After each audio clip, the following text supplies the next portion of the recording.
दोस्तों, आज मैं आपको एक नई कहानी सुनाने जा रही हूँ। तो आइए शुरू करते हैं। छनाक छनाक की आवाज़ के साथ आईना चकनाचूर हो गया।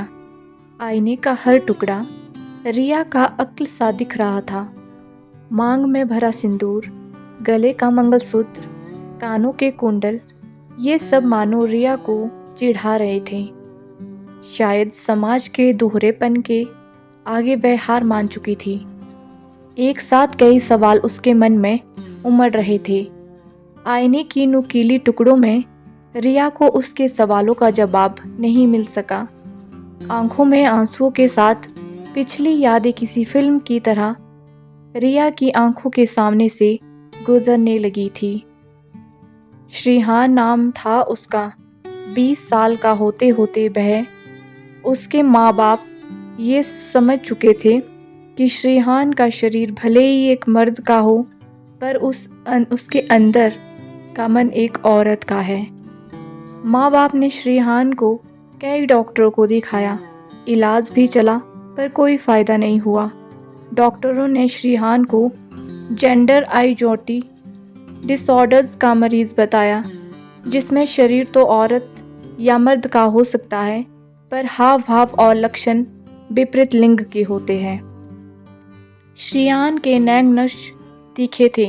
उसके चेहरे की खूबसूरती और चमक से लड़कियों को जलन होना लाजमी था। वह लड़कियों के कपड़े पहनता था, उनकी तरह हाव भाव रखता था।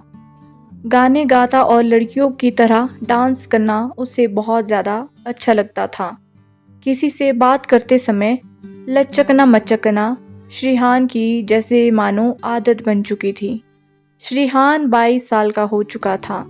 बाहर जाने पर लड़कियों जैसे कपड़े पहनना लगा था।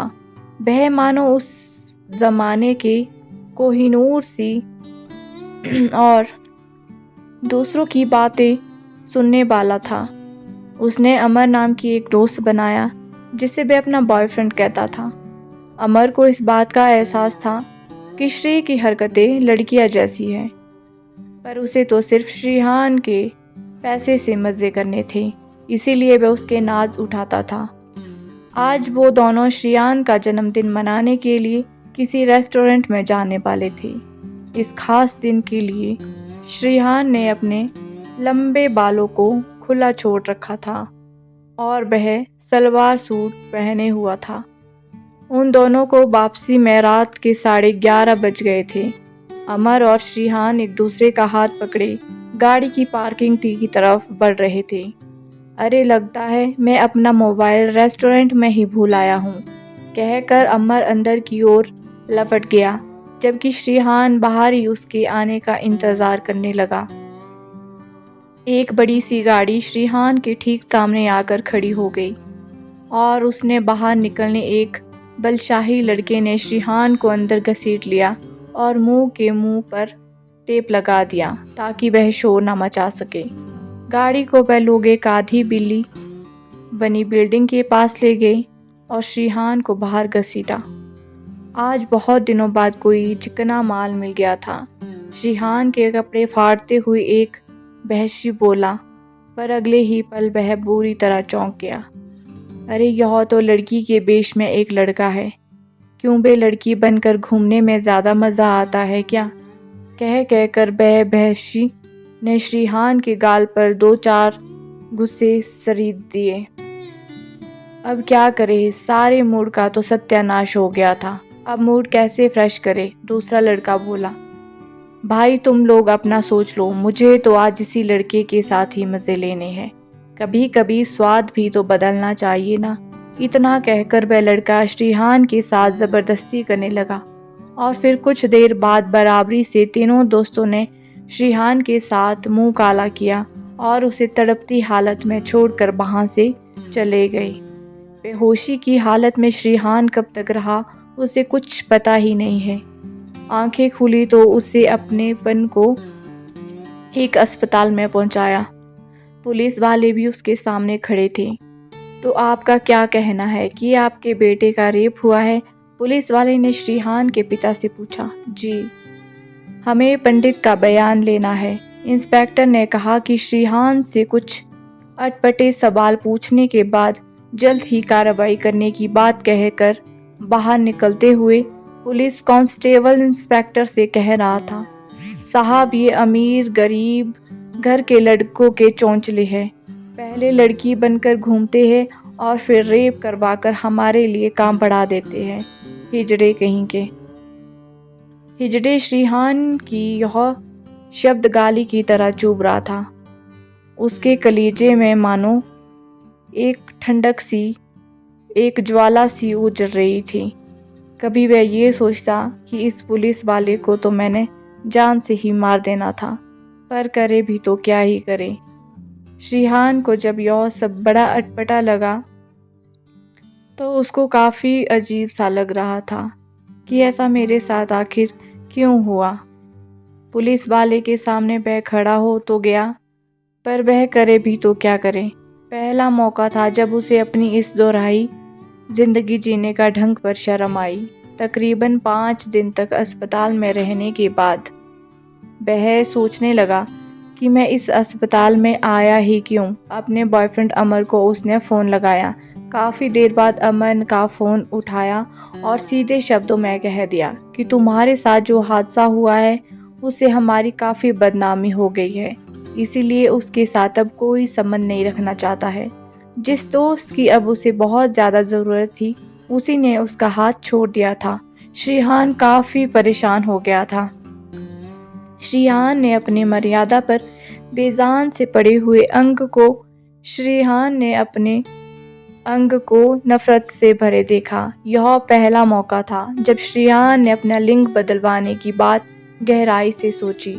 इसके लिए सबसे पहले उसे इंटरनेट खोलना शुरू कर दिया। श्रीहान के जैसे लक्षणों वाले और बहुत से लोग हैं इस दुनिया में, यह बात उसे पता चली तो उसने मन को थोड़ा सुकून मिला और गहरे जाने पर उसे बहुत सी नई बातों का पता चला। उसमें से एक बात यह थी कि अब लिंग कोई बहुत बड़ी बात नहीं रह गई है। उसे 10 लाख से भी कम खर्चों में भारत में ही रहकर अपना लिंग बदलवाया जा सकता है। यह सारी बातें जानकर श्रीहान ने अपने माँ बाप से बात की तो पहले तो बेसकते में आ गए, बाद में उन्होंने हामी भर दी। कुछ और ज़रूरी खोजबीन के बाद डॉक्टर मुकेश माथुर ने अपना लिंग बदलवाने के लिए श्रीहान गुजरात में उनसे मिला और उनके अस्पताल में भर्ती हो गया था। डॉक्टर मुकेश ने सबसे पहले उसे हार्मोन के इंजेक्शन देने शुरू किया और थेरेपी व दूसरी दवाइयाँ भी देनी शुरू कर दी, जिनके असर से कभी कभी श्रीहान बहुत परेशान हो उठता था, कभी भी मूड स्विंग्स का शिकार हो जाता था। औरत के स्वभाव के साथ साथ उसका शरीर भी एक औरत का हो जाएगा, यह सोचकर श्रीहान ने सारे दर्द झेलता रहा। 40 साल के बाद डॉक्टर मुकेश माथुर शहर के जाने माने सर्जन थे और उन्होंने कई इनाम भी जीते थे। उन्हें मरीज की मनोदशा का अच्छी तरह पता था। वह घंटों श्रीहान का हाथ पकड़कर उसके सिरहाने बैठ रहे थे और उसे हिम्मत दे रहे थे। श्रीहान को उनका यह अपनापन बहुत अच्छा लगता था।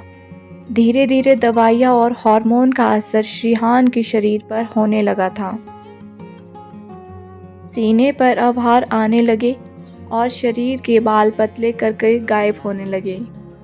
आखिर वह दिन भी आ गया जब डॉक्टर ने कहा कि आप औरत घोषित कर दिए गए हैं। डॉक्टर माथुर को श्रीहान का नया नाम दिया। नए शरीर के साथ तुम्हारा नया नाम होगा रिया। श्री अपने नए नाम रिया को बराबर दोहराता रह गया और ऐसा करते समय उसकी आंखों में आंसू लगातार बह ही जा रहे थे। श्रीहान ने रिया बनकर उनके जीने का अंदाज ही बदल दिया। रिया अपने आप को घंटे आईने के सामने निहारती रहती थी। उसने रिया के नाम से नया फेसबुक अकाउंट भी बना लिया था। सबसे पहली फ्रेंड रिक्वेस्ट उसने अमर को भेजी। एक खूबसूरत लड़की का फोटो देखकर अमर ने तुरंत ही फ्रेंड रिक्वेस्ट एक्सेप्ट कर ली। धीरे धीरे फ़ोन नंबर का आपस में बदलना शुरू हुआ और अमर और रिया में बातचीत शुरू होने लगी। रिया ने वीडियो कॉल कर अमर को अपनी खूबसूरती की एक झलक दिखा ही दी। अमर रिया से मिलने के लिए बेचैन हो उठा और एक रेस्टोरेंट में बुलाया, फिर उसे बहाने से एक होटल के कमरे में ले गया। उसकी मंशा रिया जैसी खूबसूरत लड़की को भोगने की थी, इसीलिए वह रिया को बातों में लगाकर उसके कपड़े उतारने लगा। रिया ने भी कोई विवाद नहीं किया। कुछ देर बाद रिया बिना कपड़ों के अमर के सामने खड़ी थी। अमर पलक झपते ही रिया को निखारते जा रहा था। उसे अपनी बाहों में भर लिया, पर जैसे ही रिया के शरीर में अमर ने सामने की कोशिश की, रिया ने उसे जोर का धक्का दिया। यह देखकर अमर थोड़ा सा चौंक उठा। उसे रिया, अब इतना नाटक क्यों कर रही हो? मैं नाटक नहीं कर रही हूँ, बल्कि मैं तुम्हें यह एहसास करवाना चाहती हूँ कि तुमने क्या खोया है। वह रिया वही श्रीहान है जिसे कि तुमने एक दिन अपनी बदनामी का डर से ठुकरा दिया था। ऐसा कहकर रिया ने झट से कपड़े पहने और कमरे से बाहर निकल गई। अमर को अपने ऊपर भरोसा नहीं था कि यह सब कुछ हकीकत थी या कोई छलावा था। रिया अपने माँ बाप के साथ रहने लगी। मोहल्ले के लोगों को पता चल चुका था कि श्रीहान ही रिया है, इसीलिए सब उसे अजीब नज़रों से देखते थे। कभी कभी तो 15 से 16 साल के लड़के पीछे पीछे उसके हिजड़ा बोलकर हंसते हुए चले जाते थे। पहले पहले रिया ने ध्यान नहीं दिया, पर जब इन चीज़ों की हदें होने लगी तो रिया के मन में खटास आने लगी। मैं कोई हिजड़ा नहीं, बल्कि पूरी औरत हूँ, रिया फुसफुसा उठती थी। इस दौरान रिया को हार्मोन थेरेपी के लिए डॉक्टर के वहाँ जाना पड़ता था। उस दिन 14 जनवरी यानी वैलेंटाइंस डे था। डॉक्टर ने माथुर से हाथों में एक सुर्ख गुलाब दिया और रिया को दिया। क्या आप किसी लड़की को लाल गुलाब देने का मतलब जानते हो? रिया ने पूछा। अच्छी तरह जानता हूँ, तभी तो दे रहा हूँ। डॉक्टर ने कहा, तुम्हारी सर्जरी कराने के बाद मुझे तुमसे मिलो मिल इतना प्यार हो गया कि अब तुम्हारे बिना मुझसे नहीं रहा जाता, इसीलिए मैं तुमसे शादी करना चाहता हूँ।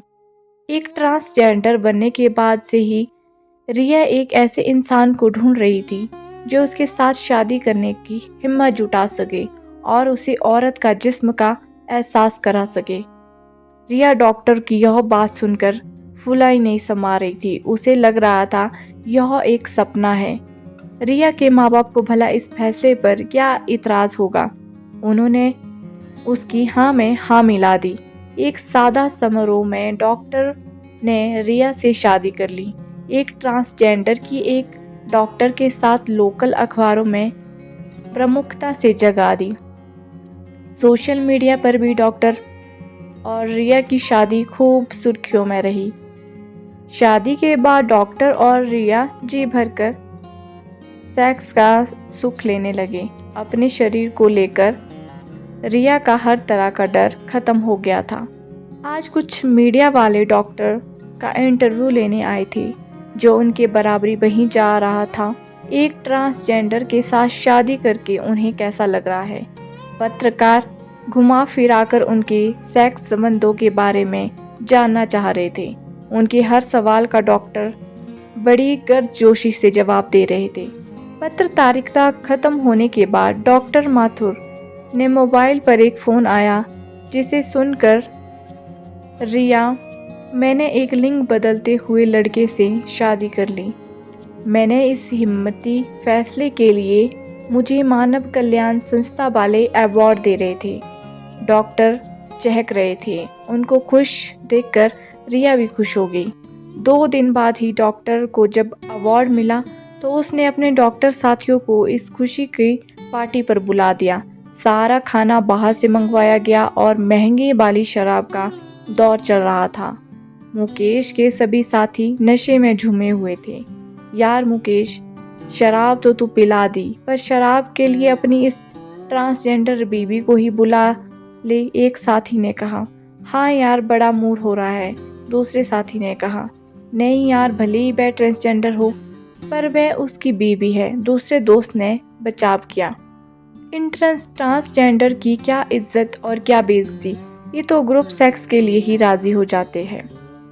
कमाल की बात थी कि डॉक्टर उन सब बातों का कोई विरोध नहीं कर रहा था, बल्कि उनकी माँ हाँ में हाँ मिला रही थी।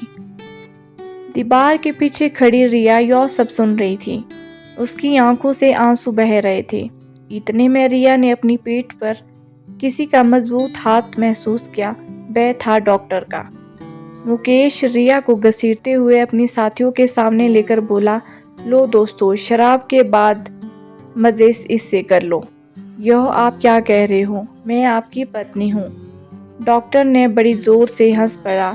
अरे ओ, मैंने तुझे जैसे हिजड़े जैसी ट्रांसजेंडर से शादी इसीलिए की कि मुझे समाज में सम्मान मिल सके, अवार्ड मिल सके और मैं एक हिजड़े का उद्धार करने वाले डॉक्टर के रूप में जाना जाऊं। नशे में डॉक्टर बुरी तरह हावी हो रहे थे, जबकि डॉक्टर मुकेश के साथी रिया के कपड़े खींचने में लग गए थे। कुछ ही देर में रिया उनके सामने खड़ी हो गई और वह हाथों से अपने सीने को ढकने की नाकाम कोशिश कर रही थी कि एक आदमी ने उसे बिस्तर पर गिरा लिया। उसके बाद सभी लोगों ने बराबरी से रिया के साथ मुंह काला किया और इस घटना का वीडियो भी बनाया ताकि इस रेप की यादें ताज़ा रही। अगली सुबह जब रिया को होश आया तो कमरे में कोई नहीं था, सिर्फ शराब और सिगरेट की बदबू थी।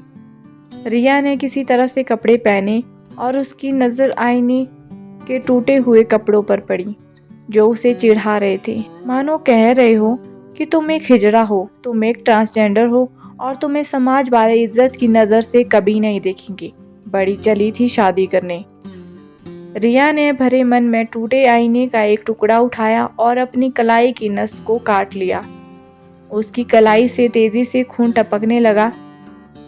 रिया के कानों में अब भी एक ही गूंज हो रही थी, ट्रांसजेंडर, हिजड़ा हिजड़ा। बस दोस्तों, आज की कहानी इतनी ही थी। यदि आपको आज की कहानी अच्छी लगी हो तो चैनल को सब्सक्राइब करें और वीडियो को लाइक कर दो।